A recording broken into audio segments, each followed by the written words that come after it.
ഈശോ മിശിഹായിലേറെ സ്നേഹിക്കപ്പെടുന്ന പ്രിയപ്പെട്ട മാതാപിതാക്കളെ, സ്നേഹം നിറഞ്ഞ സഹോദരങ്ങളെ, ധനഹാകാലം 4-ാം ഞായറാഴ്ചയിൽ നമ്മളിന്ന് ധ്യാനിക്കുന്നത് യോഹന്നാൻ്റെ സുവിശേഷത്തിൽ നിന്നാണ്.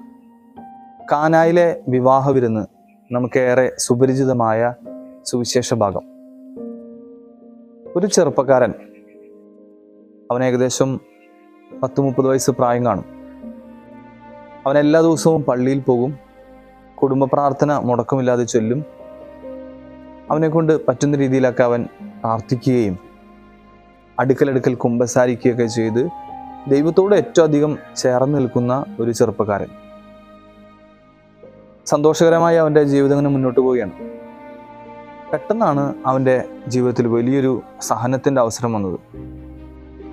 അവൻ തൻ്റെ ജീവന തുല്യം സ്നേഹിക്കുന്ന തൻ്റെ പെങ്ങൾ, തൻ്റെ കുഞ്ഞനിയത്തി, 20 വയസ്സ് പ്രായമുള്ള അവൾക്ക് ഒരു ക്യാൻസർ രോഗം പിടിപെടുകയാണ്. ഇവന് വളരെയധികം വിഷമമായി. ക്യാൻസറിൻ്റെ ട്രീറ്റ്മെൻറ്റുകളെല്ലാം നടന്നുകൊണ്ടിരിക്കുന്നു. അത് കഴിഞ്ഞപ്പോഴാണ് ഈ രോഗത്തിൻ്റെ ചികിത്സയുടെ ഇടയിൽ തന്നെ അവൻ്റെ പപ്പ പെട്ടെന്ന് മരണപ്പെടാനിടയായത്. ഹാർട്ട് അറ്റാക്കായിരുന്നു. ഇവൻ്റെ ജീവിതവും ഇവൻ്റെ കുടുംബവും വല്ലാതെ തകർന്നുപോയി. ഇവൻ എന്നിട്ട് എന്നോട് വന്ന് ചോദിക്കുകയാണ്, അച്ഛാ, ഞങ്ങൾ എന്ത് തെറ്റ് ചെയ്തിട്ടാണ് ദൈവം ഞങ്ങളോട് ഇങ്ങനെയൊക്കെ പെരുമാറുന്നത്? ദൈവം ഞങ്ങളുടെ കൂടെ ഇല്ലേ? ഞാൻ എന്നും ദൈവത്തോട് പ്രാർത്ഥിക്കാറുണ്ടായിരുന്നു, പള്ളിയിൽ പോകുന്നുണ്ട്, കുടുംബ പ്രാർത്ഥന മുടക്കാറില്ല, ഞങ്ങൾ എന്നും ദൈവത്തോട് ചേർന്ന് നിൽക്കുന്ന ഒരു കുടുംബമാണ്. എന്നിട്ടും എന്തേ ഞങ്ങളുടെ ജീവിതത്തിൽ ഇങ്ങനെ സഹനങ്ങൾ? ഒരു സാധാരണ വിശ്വാസിയുടെ മനസ്സിൽ നിന്ന് ഉയരുന്ന ഒരു ചോദ്യമാണ്, ദൈവം കൂടെയുണ്ടെങ്കിൽ സഹനങ്ങൾ ഉണ്ടാകുമോ ഇല്ലയോ എന്നുള്ളത്. ഇന്നത്തെ സുവിശേഷത്തിൽ ഇതിനുള്ള വ്യക്തമായ ഉത്തരമാണ് യോഹന്നാൻ ശ്ലീഹ നമുക്ക് നൽകുന്നത്. അവിടെയും ഈശോയും മാതാവും ശിഷ്യന്മാരും ഉണ്ടായിരുന്നു. എന്നിട്ടും ആ കുടുംബത്തിൻ്റെ ഒരു വലിയ സഹനമാണ് കാനായിലെ വിവാഹ വിരുന്നിൽ നമ്മൾ കാണുന്നത്. നമുക്കറിയാം, വിവാഹ വിരുന്നിന് ഭക്ഷണം എത്രമാത്രം പ്രധാനപ്പെട്ടതാണെന്ന് ഞാൻ പറയാതെ നിങ്ങൾക്കറിയാം. നമ്മുടെ ഭവനങ്ങളിലൊരു വിവാഹ വിരുന്നോ മറ്റു ഫംഗ്ഷൻ നടക്കുമ്പോൾ ഭക്ഷണം അത്രമാത്രം പ്രധാനപ്പെട്ടതാണ്. അത് തീർന്നു പോകുമ്പോൾ ആ ഗൃഹനാഥനുണ്ടാകുന്ന ഒരു മനോവിഷമം, ഒരു നാണക്കേട്, അത് അവൻ്റെ ജീവിതത്തിൽ വലിയ സഹനമാണ്. ദൈവം കൂടെ ഉണ്ടായിരുന്നിട്ടും സഹനം ഉണ്ടായിരുന്നു. ദൈവം കൂടെ ഉണ്ടായാൽ സഹനം ഉണ്ടാകുമോ? സാധാരണ ദൈവം കൂടെ ഉണ്ടായാൽ എപ്പോഴും സന്തോഷവും സമാധാനവും എപ്പോഴും ആനന്ദമല്ലേ ഉണ്ടാകേണ്ടത്? എന്നാൽ ബൈബിൾ പരിശോധിക്കുമ്പോൾ ഉൽപ്പത്തിയുടെ പുസ്തകം മുതൽ ഇങ്ങോട്ടേക്ക് പല സ്ഥലങ്ങളിലും ദൈവത്തിൻ്റെ സാന്നിധ്യം ഉണ്ടായിട്ടും ഒരുപാട് സഹനങ്ങളിലൂടെ കടന്നുപോയ വ്യക്തികളെ നമുക്ക് കാണാം. ഒന്ന് അബ്രഹാം തന്നെയാണ്. അബ്രഹാം വിശ്വാസികളുടെ പിതാവാണ്. ദൈവത്തിൻ്റെ എല്ലാ കൽപ്പനകളും കുറ്റമറ്റ വിധം പാലിച്ചവരായിരുന്നു. എന്നിട്ടാണ് അബ്രാഹത്തിൻ്റെ മകനായ ഇസഹാക്കിനെ ബലിയർപ്പിക്കാനായി മലയിലേക്ക് കൊണ്ടുപോകാൻ ദൈവം ആജ്ഞാപിക്കുന്നത്. അവൻ്റെ ജീവിതത്തിൽ ഏറ്റവും വലിയ സഹനമായിരുന്നു. വയസ്സാങ്കാലത്ത് ലഭിച്ച തൻ്റെ മകനെ ബലിയർപ്പിക്കണമെന്ന് ഏറ്റവും വലിയ സഹനമായിരുന്നു. വീണ്ടും ജോബിൻ്റെ പുസ്തകം നമുക്കറിയാം. ജോബ് ദൈവത്തോട് അത്രമാത്രം ചേർന്നുന്ന വ്യക്തി, പക്ഷെ ജീവിതം മുഴുവനും സഹനങ്ങൾ നിറഞ്ഞതായിരുന്നു.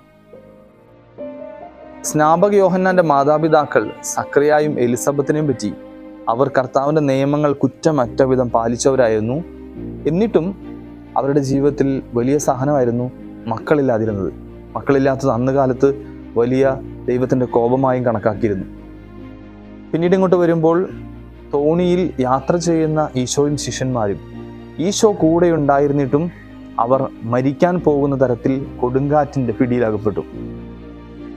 ഇതെല്ലാം സൂചിപ്പിക്കുന്നത് ദൈവം കൂടെ ഉണ്ടായിരുന്നിട്ടും സഹനങ്ങൾ ഉണ്ടായി എന്നുള്ളതാണ്.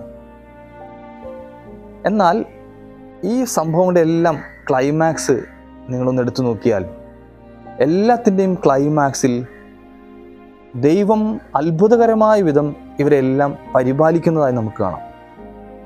അബ്രാഹത്തിൻ്റെ സംഭവത്തിൽ ഇസഹാക്കിൻ്റെ മേൽ കത്തിവെക്കുന്നതിന് മുമ്പ്, കത്തിവെക്കാൻ ഒരുങ്ങിയപ്പോൾ ദൂതൻ വന്ന് പ്രത്യക്ഷപ്പെട്ട് ഒരു കുഞ്ഞാടിനെ പകരം ബലിയർപ്പിക്കാൻ അബ്രാഹത്തിന് നൽകി. ജോബിൻ്റെ സംഭവത്തിലും അവസാനം വരെ സഹിച്ചു. എങ്കിലും ജോബ് ദൈവസന്നിധിയിൽ നീതിമാനായി ഉയർത്തപ്പെട്ടു. സക്രിയായും എലിസബത്തും ഏറ്റവും വാർദ്ധക്യത്തിന്റെ അവസാനത്തിൽ കർത്താവ് എല്ലാ അപമാനങ്ങളും എനിക്ക് മാറ്റി തന്നിരിക്കുന്നു എന്ന് പറഞ്ഞുകൊണ്ട് സക്രിയാക്കും എലിസബത്തിന് യോഹന്നാൻ എന്ന കുഞ്ഞ് ലഭിക്കുന്നു. അവസാനം കൊടുങ്കാറ്റിനെ ശാന്തമാക്കി ഈശോ അവരെല്ലാം വഞ്ചിയിലെ ആ അപകടത്തിൽ നിന്ന് രക്ഷിക്കുന്നു. ഇന്ന് സുവിശേഷത്തിലും കാനായിലെ കല്യാണ വിരുന്നിൽ വലിയ സഹനത്തിലൂടെ കടന്നുപോയപ്പോൾ അവിടെയും ഈശോ അത്ഭുതകരമായ വിധം ഇവരെ പരിപാലിക്കുന്നു. പ്രിയപ്പെട്ടവരെ, ഒരു വിശ്വാസിയുടെ മനസ്സിൽ ഇത്തരത്തിലുള്ള ചോദ്യം ഉയരുമ്പോൾ, എന്തുകൊണ്ട് ദൈവം എൻ്റെ കൂടെ ഉണ്ടായിട്ടും സഹനങ്ങൾ എന്നുള്ള ചോദ്യം ഉയരുമ്പോൾ, ഈ സംഭവങ്ങളെല്ലാം നമ്മൾ ഓർക്കണം. ഇന്നത്തെ സുവിശേഷം എല്ലാറ്റിന്റെയും അവസാനം ദൈവം അത്ഭുതകരമായ വിധം അവരെ പരിപാലിച്ച് രക്ഷിക്കുന്നു.